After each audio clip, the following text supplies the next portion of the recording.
न्यायालयाच्या निकालाचं आम्ही स्वागत करतो। न्यायव्यवस्थेवरती डॉक्टर नरेंद्र दाभोळकरांच्या खुनानंतर आम्ही सातत्याने विश्वास ठेवत आलेलो होतो इथल्या कायदा सुव्यवस्थेवरती आणि आज त्या प्रकरणामध्ये 2 जणांना प्रत्यक्ष जे संशयित मारेकरी होते त्यांना शिक्षा झालेली आहे। एका पातळीवरती हा न्याय झालेला आहे। उरलेले जे 3 सुटलेले आहेत आरोपी त्याच्या विरोधामध्ये उच्च न्यायालयामध्ये आणि सर्वोच्च न्यायालयापर्यंत ही लढाई आम्ही घेऊ जाऊ।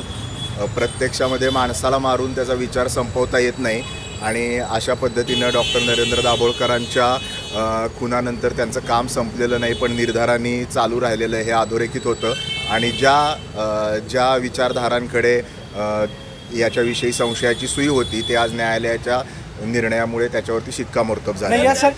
2 जणांना शिक्षा झाली आहे ही निश्चितच समाधानाची बाब आहे। प्रत्यक्षामध्ये जे मारेकरी होते त्यांना शिक्षा झालेली आहे पण यामागे जे कटामध्ये सूत्रधार होते त्याचे आणि त्यातला मुळातला जो सूत्रधार आहे त्याला मात्र अटक झालेली नाही आणि जे बाकीचे सूत्रधार आहेत त्यांची सुटका झालेली आहे। त्याच्या विरोधामध्ये उच्च न्यायालयात आणि सर्वोच्च न्यायालयापर्यंत आम्ही जाऊ।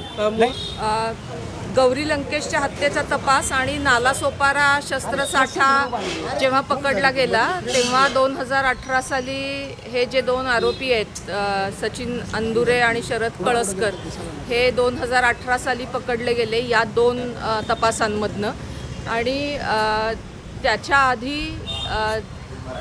आधी जवळपास 13 ते 18 असा 5 वर्ष हा तपास एका टप्प्यावर येऊन थांबला होता।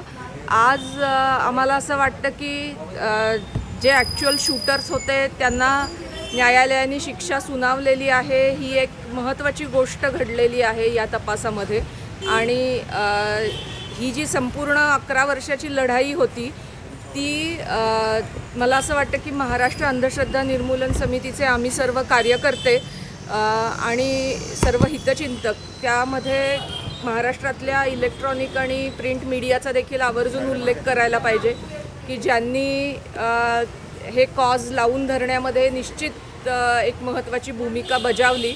त्यामुळे 11 वर्षानंतर विवेकाच्या मार्गाने जाऊन न्याय दृष्टीपथात मिळतो ही भावना आमच्या मनामध्ये जागृत राहिलेली आणि मला वाटतं लोकशाहीसाठी सुद्धा ही उपकृत भावना आहे। आम्ही असंच विश्लेषण करू ह्याचं की जे ॲक्च्युअल शूटर आहेत त्यांना शिक्षा झालेली आहे ही महत्त्वाची गोष्ट आहे, त्याबद्दल आम्ही समाधानी आहोत आणि अजून निकाल हाती आलेला नाही। ॲक्च्युअली कुठल्या गोष्टींच्या आधारे सोडलेलं आहे वगैरे हे समजलेलं नाही आणि हे लक्षात घेतलं पाहिजे की 2016 साली त्यांना अरेस्ट झालेली होती आणि 8 वर्ष ते आज या गुन्ह्यासाठी तुरुंगामध्ये आहेत। त्यामुळे त्यांना यामध्ये सहभागी असण्याची शिक्षा नक्कीच मिळालेली आहे आणि हेही लक्षात घेतलं पाहिजे की यानंतर असेच 3 खून झालेले आहेत। तर हे जे सगळे आरोपी आहेत ते यातल्या कुठल्या ना कुठल्या खुनामध्ये संबंधित आरोपी आहेतच।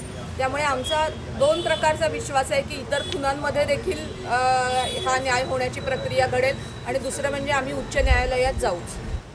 लक्षात घ्या की शूटर्स ही काही लहान गोष्ट नाही आहे, त्यांनी प्रत्यक्ष खून केला आहे त्यामुळे बळीचा बकरा निश्चित नाही कारण त्यांनी प्रत्यक्ष गोळ्या झाडलेल्या आहेत। पण त्याचबरोबर तेवढाच रोल महत्त्वाचा नाही आहे, त्याच्या पुढेही यांच्या डोक्यात हे सगळं कुणी भरलं या 24-25 वर्षाच्या मुलांच्या हे देखील बघणं गरजेचं आहे आणि ते मेन कॉन्स्पिरेटर्स आहेत। मला असं वाटतं की अनेक वेगवेगळ्या तपास यंत्रणा ह्याच्या मागे आहेत। ATS पानसर यांच्या खुनाचा तपास करते महाराष्ट्र ATS, गौरी लंकेश खुनाचा SIT तपास करते, CBI या खुनाचा करत होतं। तर या सगळ्या तपास यंत्रणांनी कलेक्टिव्हली ही जबाबदारी यापुढेही पार पाडली पाहिजे मास्टर माइंड शोधण्याची। आमचं कशाला CBIच्या चार्जशीटमध्ये त्यांनी असं म्हटलेलं आहे की हा एका व्यापक दहशतवादी कटाचा भाग आहे हा खून। तर व्यापक दहशतवादी कटाचा भाग म्हणजे ज्याला कुणीतरी मास्टर माइंड आहे ना तर ते CBIनेच शोधणं गरजेचं आहे।